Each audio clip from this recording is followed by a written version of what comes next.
ঘরে নেই কোনো আসবাবপত্র, শুধুমাত্র নড়বড়ে একটি চৌকিতে বিছানা পেতেই রাত যাপন করেন মা মেয়ে। থাকা খাওয়া সবই হয় সেই চৌকির ওপর। নেই রান্নাঘর, বিদ্যুৎ, এমনকি বিশুদ্ধ খাবার পানিটুকু। কনকনে শীতেও বিগত ১.৫ মাস যাবৎ এই ঝুপড়ি ঘরেই কাটছে তাদের দিন। অসহায় পরিবারটির এমন করুণ দশা দেখার যেন কেউই নেই। শিয়াল পরশুদিন রাইতে ঘরে ঢুকালে ফেলেছিল, আম্মু ওইটা লড়ান দিছে, আর এমনি দাঁড়াইতেও পারি না, পড়তেও পারি না, অনেক কষ্ট হয় আর কি। ছোট ছোট মেয়েদের নিয়ে এখন ভাঙাচোরা এই ঘরটিতেই আশ্রয় নিয়েছেন কুমিল্লার দেবিদ্বার উপজেলার ফতেহাবাদের বাসিন্দা রাবেয়া বেগম। ক্যান্সার আক্রান্ত স্বামীকে বাঁচাতে প্রাণপণ চেষ্টা করেন রাবেয়া বেগম।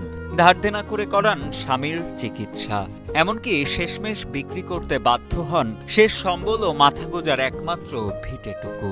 কিন্তু রাবেয়ার সব চেষ্টা ম্লান করে দিয়ে ২০২৩ সালের জানুয়ারিতে মারা যান রাবেয়ার স্বামী আবুল কালাম। স্বামীর মৃত্যুর পর সন্তানদের নিয়ে যেন অথই জলে পড়েছেন অসহায় এই নারী। এতিম দুটা বাচ্চা, 5টা মেলে আমি অনেক কষ্ট করে বেলপুরি বেচা, ফুচকা বেচা আমি চলছি। এই মেয়েগুলারে নিয়ে আমি অনেক কষ্টে জীবনযাপন কাটাইতেছি।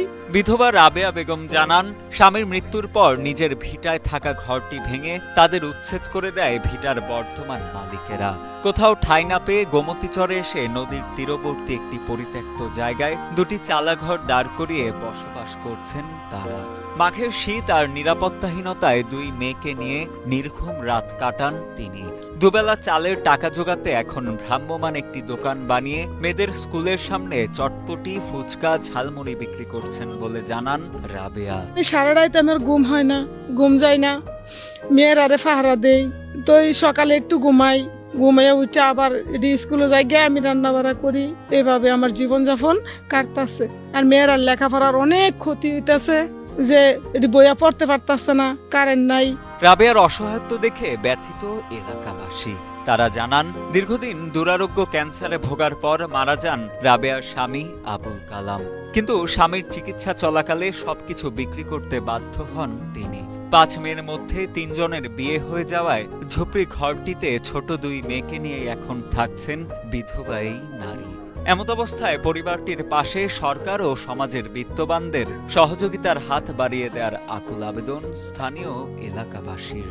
আমরা তাকে আবার আমরা ইনশাল্লাহ ভরণ পোষণের একটা ব্যবস্থা করবো এবং বাড়ির জায়গার একটা ব্যবস্থা আমরা অবশ্যই করে দেব।